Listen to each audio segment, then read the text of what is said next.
L'info écho avec Capital.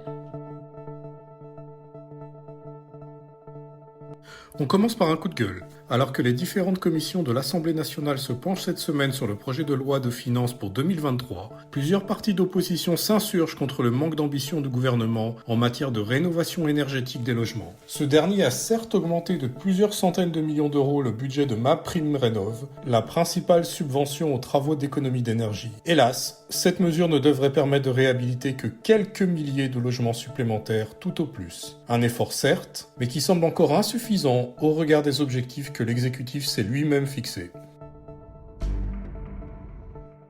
On enchaîne avec le chiffre du jour, 6. C'est le nombre de nouveaux magasins que Lidl inaugure ce mois-ci en France. Fort d'environ 1600 supermarchés dans l'Hexagone, l'enseigne alimentaire n'en finit plus de grandir. L'entreprise allemande veut profiter de l'année 2022 pour se focaliser sur l'extension, le transfert ou la création d'une centaine de magasins d'ici la fin de l'année. Après 29 nouveaux points de vente en février, Lidl ouvre donc en octobre 6 nouveaux points de vente un peu partout sur le territoire, en banlieue toulousaine, en Île-de-France ou encore en Bretagne. Découvrez la liste de ces nouveaux magasins sur capital.fr.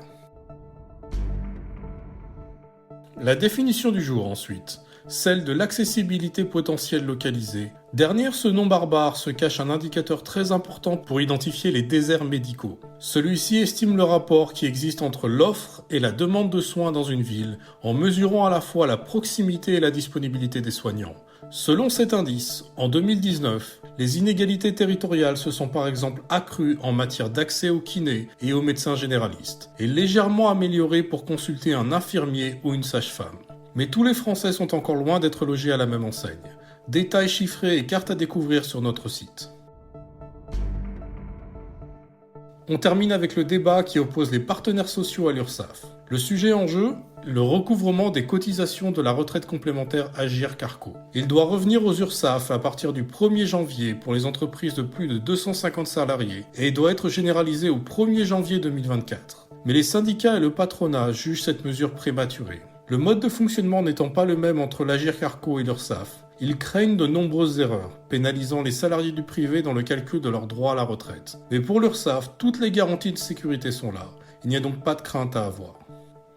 C'était l'Info écho avec Capital.